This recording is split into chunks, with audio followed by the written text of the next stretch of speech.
Monsieur, c'est mon anniversaire aujourd'hui, murmura Élise, disant, au propriétaire du restaurant chic.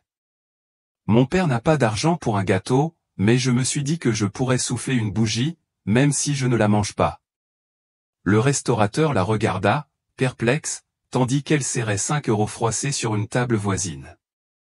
Marc Delcourt, ancien millionnaire, entendit tout. Il vit la jeune fille, humblement vêtue, à côté de son père embarrassé qui tentait de l'emmener. Cette nuit-là, Alejandro découvrit que derrière cette demande innocente se cachait l'histoire la plus touchante qu'il ait jamais entendue, et que sa vie allait changer à jamais. Le restaurant Le Château de Lumière, au cœur de Paris, était le symbole de l'élégance culinaire espagnole.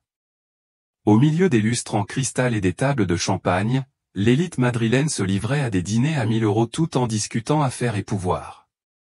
Marc Delcourt, 38 ans, PDG de Delcourt Technologies, était assis à sa table habituelle, la 7e. Son costume taille basse à 3000 € et sa Rolex au poignet racontaient l'histoire d'un homme qui avait transformé l'entreprise familiale en un empire de 5 milliards d'euros. Ce soir-là, il devait conclure une affaire importante avec des investisseurs japonais, mais son appel fut retardé. Pendant qu'il attendait, Alejandro remarqua un mouvement inhabituel près de l'entrée. Laurent Girard, le propriétaire du restaurant, parlait à une fillette d'une dizaine d'années. La fillette avait les cheveux bruns attachés en 2 couettes désordonnées, portait un pull en laine grise visiblement usé et serrait un petit sac à main rose en plastique. À côté d'elle, un homme d'une quarantaine d'années, vêtu d'une veste trop grande et de chaussures usées, tentait de l'emmener. Elle résistait avec la détermination typique des enfants. « Monsieur, » dit la petite fille d'une voix tremblante mais courageuse, « c'est mon anniversaire aujourd'hui. J'ai 10 ans. » Laurent Girard, habitué aux caprices des clients fortunés, fut surpris par cette demande inattendue. Le restaurant avait une politique stricte, pas d'enfants sans être accompagnés de riches, sans exception. « Petit, ce n'est pas un endroit pour, » commença Carlos. « Mon père n'a pas d'argent pour un gâteau, » continua Élise, comme elle l'avait entendu l'appeler, « mais je me suis dit que je pourrais peut-être souffler une bougie même si je ne mange pas le gâteau. J'économise depuis longtemps. » Alejandro cessa de consulter son téléphone et tendit l'oreille. Cette voix innocente avait quelque chose qui lui serra le cœur. Le père de la fillette, dont Alejandro comprit qu'il s'appelait Diego à la façon dont Élise s'adressait à lui, tira doucement sa fille par le bras. « Élise, s'il te plaît, allons-y. On t'a assez dérangé. »« Mais, papa, » protesta la petite fille, « c'est mon 10e anniversaire, c'est spécial, et regarde comme c'est beau ici. » Ses yeux pétillaient tandis qu'elle admirait les lampes et les tables élégantes. C'est comme dans les films de princesses. Julien Moreau. Alejandro a réussi à entendre le nom de famille complet lorsque Carlos a consulté le registre de la réserve. Avait le visage d'un homme qui avait tout perdu, mais qui essayait désespérément de maintenir sa dignité. « Monsieur, désolé de vous déranger. Ma fille a vu le restaurant depuis la rue et a insisté pour entrer. Nous ne voulions déranger personne. » D'autres clients commençaient à remarquer la scène, et la réputation du restaurant était primordiale. « Écoute, mon petit, » dit Carlos d'une voix plus douce, « ce n'est pas le genre d'endroit où nous n'avons pas de gâteau d'anniversaire pour. » « Je ne veux pas de gâteau gratuit, » interrompit fièrement Élise. « J'ai de l'argent, 5 €. Pas assez pour un gâteau entier, mais peut-être une part, ou même une bougie à souffler. » Le silence qui suivit fut pesant. Alejandro vit les larmes perler dans les yeux de la jeune fille tandis que son père la tirait vers la sortie, la honte grandissante. C'est à cet instant qu'Alejandro comprit qu'il était témoin de quelque chose de plus qu'une simple supplication. Cette jeune fille ne demandait pas la charité, elle demandait un rêve. Au lieu de laisser partir Diego et Élise, Alejandro se leva de sa table et s'approcha. Sa prestance imposante et son costume coûteux attirèrent immédiatement l'attention de Carlos et des autres clients. « Pardonnez-moi de vous interrompre, » dit Alejandro d'une voix calme mais autoritaire. « Je n'ai pas pu m'empêcher d'entendre, Élise. C'est ton anniversaire aujourd'hui, non ?» La fille se tourna vers lui avec de grands yeux curieux. « Oui, monsieur. J'ai 10 ans aujourd'hui. »« C'est un grand nombre, » dit la jeune femme. Diego semblait vouloir disparaître. Monsieur, nous ne voulions pas vous déranger. Nous étions juste en train de partir. Pas de problème, répondit Alejandro en souriant à Élise. Tu sais, j'ai eu 10 ans il y a longtemps aussi. C'était un anniversaire spécial. Dis-moi, pourquoi as-tu choisi ce restaurant en particulier pour fêter ça? Élise regarda son père, puis de nouveau Alejandro. On s'arrête toujours ici en rentrant du travail de papa. C'est si joli et élégant, je me suis dit que si je devais faire un vœu pour mes 10 ans, ce serait dans un endroit magique comme celui-ci. Élise, ça suffit, murmura Diego, gêné. Mais Alejandro avait vu quelque chose dans les yeux de cet homme qui l'intriguait, ce n'était pas seulement la pauvreté, il y avait de la dignité, de l'amour paternel et une histoire inédite. Carlos, dit Alejandro en s'adressant au propriétaire, pourriez-vous préparer la table 12 pour 3 personnes? J'aimerais inviter Élise et son père à dîner avec moi. Le propriétaire a failli s'étouffer, la table 12 était réservée uniquement aux invités les plus importants, avec une vue imprenable sur le château de Lumière. Mais, commença Carlos. C'est un ordre, pas une demande, a déclaré Alejandro avec un sourire qui ne souffrait aucune objection. Diego secoua vigoureusement la tête. On ne peut pas accepter. C'est très gentil de votre part, mais on ne peut pas se permettre. Je ne te demande pas d'argent, interrompit Alejandro. Je te demande juste le plaisir de ta compagnie. Élise, accepterais-tu d'être invitée à ta fête d'anniversaire? Les yeux de la fille s'illuminèrent comme des étoiles. On peut vraiment dîner ici? Diego regarda sa fille, puis Alejandro, puis de nouveau sa fille. Il vit une joie pure sur le visage d'Élise, quelque chose qu'il n'avait pas vu depuis des mois. Il hocha lentement la tête tandis qu'il s'asseyait à l'élégante table. Au cours du dîner, Alejandro a découvert que Diego était un ingénieur en électronique qui avait perdu son emploi pendant la pandémie. Il avait tout vendu aux maisons, voitures, même l'alliance de sa défunte épouse pour subvenir aux besoins d'Élise. Il travaillait désormais comme homme à tout faire, acceptant n'importe quel travail pour gagner de quoi payer son loyer et sa nourriture. Et la mère d'Élise, demanda délicatement Alejandro.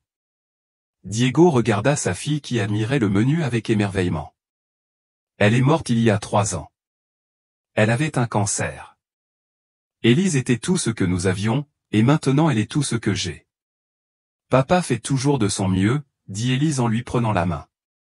Il travaille dur pour moi, mais aujourd'hui, il voulait que je me sente spécial, ne serait-ce que pour un instant. Alejandro sentit quelque chose se briser dans sa poitrine, cette petite fille, avec son innocence et son amour pour son père, lui enseignait ce que signifiait réellement la richesse. Son père insistait pour qu'il goûte à tout parce que, c'est trop bon pour être mangé seul, mais quand vint l'heure du dessert, Alejandro fit signe à Carlos. Quelques minutes plus tard, 3 serveurs entrèrent, portant un gâteau à 3 étages décoré de 10 bougies scintillantes. Sur les côtés était inscrit, Joyeux anniversaire, Élise, avec un glaçage doré. Élise se couvrit la bouche avec ses mains, incrédule. Est-ce vraiment pour moi, demanda-t-il. Chaque princesse mérite un gâteau digne de son château, a déclaré Alejandro en souriant. Diego avait les yeux humides. Cela doit coûter plus que ce que je gagne en une semaine. La valeur du sourire de votre fille n'a pas de prix, répondit simplement Alejandro. Élise souffla les bougies d'un souffle puissant, fermant les yeux pour faire son vœu. Lorsqu'elle les rouvrit, elle regarda Alejandro avec sérieux. Que as-tu commandé? Je ne peux pas le dire, sinon ça ne se réalisera pas, dit Élise avec la sagesse d'une enfant. Mais je peux dire que c'était pour mon père. Cette réponse a touché Alejandro plus que n'importe quel contrat de plusieurs millions de dollars qu'il avait jamais signé. Après le dîner, alors que Diego et Élise s'apprêtaient à partir, Alejandro prit une décision impulsive, il sortit sa carte de visite et la tendit à Diego. Écoutez, mon entreprise a toujours besoin de bons ingénieurs. Si vous êtes intéressé, appelez-moi demain matin. Diego regarda la carte avec incrédulité. Delcourt Technologies, êtes-vous Marc Delcourt? Appelle-moi Alejandro, et tu m'appelleras demain. Élise mérite d'avoir un père qui peut se permettre de l'emmener dans des endroits comme celui-ci quand il le souhaite. Diego serra la carte avec des mains tremblantes. Je ne sais pas quoi dire. Dis que tu acceptes, insista Alejandro, pour Élise. Cette nuit-là, Alejandro n'arrivait pas à dormir. Il repensait au sourire d'Élise lorsqu'elle soufflait les bougies, à l'amour inconditionnel entre un père et sa fille, à la leçon d'humilité qu'il avait reçue d'une fillette de 10 ans. Pour la première fois depuis des années, Alejandro se demandait si sa vie, pleine de luxe mais dénuée de sens, était vraiment celle qu'il désirait. Le lendemain matin, Diego appela à 9 heures précises. Alejandro le convoqua immédiatement au bureau pour un entretien qui révéla la vérité. Diego n'était pas seulement un ingénieur compétent, c'était un génie de l'électronique, doté de brevets impressionnants. Je te propose un poste de directeur technique, 8 000 € par mois, avec des horaires flexibles pour être avec Élise. Diego pâlit. 8 000 ? Tu plaisantes ? Je ne plaisante jamais quand il s'agit d'affaires. 2 semaines plus tard, Diego et Élise emménageaient dans un appartement du centre de Paris. Alejandro passait de plus en plus de temps avec eux. La jeune fille l'avait adopté comme une sorte d'oncle, lui racontant tout de l'école et de ses rêves. Une nuit, Alejandro dit à Élise. « Pourquoi es-tu toujours seule ? Tu n'as pas de famille ? » « Je n'ai jamais trouvé les bonnes personnes, » a-t-il répondu honnêtement. « Mais nous sommes les bonnes personnes, » dit Élise avec une simplicité désarmante. « Nous t'aimons. » Cette nuit-là, Alejandro comprit que la famille qu'il avait toujours recherchée était là, devant lui. Les mois passèrent vite. Diego se révéla exceptionnel, Élise s'épanouit dans sa nouvelle vie, Alejandro devint une présence constante, fêtes scolaires, pique-niques dominicaux, dîners de famille. En décembre, Élise annonçait qu'elle souhaitait organiser son premier, vrai, Noël dans son appartement. « Il faut inviter, Alejandro, dit-il. Elle est de la famille. » La veille de Noël, lors de l'échange de cadeaux, Élise a offert à Alejandro un dessin, 3 personnes souriantes sous un sapin de Noël. « C'est ma famille, » expliqua Élise. « Vous êtes ma famille la plus importante. » Puis il sortit une lettre. « Cher Alexandre. Je veux t'adopter comme oncle. Signez ici si vous êtes d'accord. Avec amour, Élise. » Alejandro a signé ce papier avec plus d'émotion que n'importe quel contrat d'1 million de dollars. Élise m'a demandé si je pouvais être son témoin quand elle se mariera, a déclaré Diego ce soir-là. Je lui ai dit qu'il y avait encore beaucoup d'années devant nous, a répondu Alejandro. Mais elle a répondu que tu serais toujours là, dit Diego. Et elle aura raison. Je n'ai jamais eu de vraie famille, a déclaré Alejandro. Maintenant que j'en ai une, je ne la quitterai plus. 2 ans après ce premier anniversaire au restaurant, la vie d'Alejandro avait complètement changé. Il avait vendu sa maison et acheté une maison plus petite, mais plus chaleureuse, à 5 minutes de chez Diego et Élise. Leur vie était inextricablement liée. Élise, alors âgée de 12 ans, était devenue une jeune fille brillante et sûre d'elle. Elle appelait Alejandro, oncle Ail, et le considérait comme un membre à part entière de sa famille. Diego avait bénéficié de 2 promotions et devenait l'un des cadres les plus respectés de l'entreprise. Mais la véritable transformation se trouvait chez Alejandro, l'homme froid et calculateur était devenu quelqu'un qui savait rire, pleurer, surtout, aimer inconditionnellement. Pour le 12e anniversaire d'Élise, Alejandro a organisé une fête surprise, non pas dans un palais royal, trop formel pour son Élise, mais dans un parc avec tous ses amis d'école et un château gonflable. Tandis qu'Élise courait joyeusement parmi ses amis, Diego s'approcha d'Alejandro. « Il y a 2 ans, ma fille a fait un vœu en soufflant les bougies dans ce restaurant.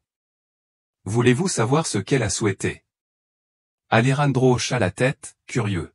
« Elle m'a demandé de trouver un travail qui me rendrait heureuse et qu'elle pourrait avoir quelqu'un qui nous aimerait comme une famille. » Elle t'a demandé, Alejandro, avant même de te connaître vraiment. Alejandro sentit des larmes couler sur ses joues. Comment aurais-je pu savoir? Les enfants voient des choses que nous, les adultes, ne voyons pas. Élise a vu que nous étions seuls et qu'ensemble, nous ferions quelque chose de beau.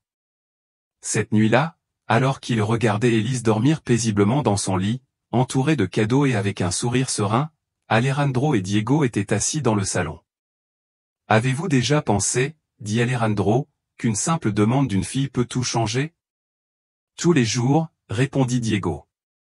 Élise ne s'est pas seulement sauvée elle-même cette nuit-là, elle nous a sauvés tous les trois. »« Comment t'a-t-il donné une famille ?» murmura Alejandro. « Cela m'a donné de l'espoir et un avenir, » a répondu Diego. Alejandro regardait les photos accrochées au mur, Élise lors de son premier jour de lycée, tous les trois en vacances à la plage, Diego recevant un prix, avec Élise et Alejandro applaudissant fièrement.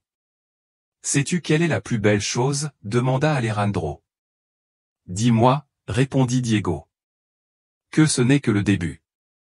Élise a encore de nombreux anniversaires à fêter, Diego a une brillante carrière devant lui, et moi, j'ai enfin compris ce que signifie être vraiment riche. »« Et qu'est-ce que ça veut dire ?» demanda Diego. « Cela signifie avoir des gens qui vous attendent à la maison. Cela signifie faire partie de quelque chose de plus grand que vous. Cela signifie que lorsque vous faites un vœu, vous ne souhaitez plus d'argent ou de succès, mais le bonheur de vos proches. » Ce soir-là, Alejandro rentra chez lui, qui n'était plus vide. Sur le réfrigérateur, les dessins d'Élise, sur la table, les devoirs qu'elle l'aidait à faire, sur les meubles, des photos de sa famille atypique mais parfaite. Avant d'aller se coucher, Alejandro regarda la carte dans son portefeuille, l'acte d'adoption officieux signé par Élise 2 ans plus tôt. C'était le document le plus précieux qu'il possédait. Le lendemain, Élise avait une compétition de natation, Diego une présentation importante, Alejandro avait prévu des dizaines de réunions à plusieurs millions de dollars. Mais le plus important de la journée serait un dîner en famille, comme chaque soir. Parfois, la plus grande richesse vient du geste le plus simple, dire « oui » lorsqu'un enfant le demande, exprimer un souhait et laisser ce souhait transformer 3 vies en une belle histoire d'amour familial.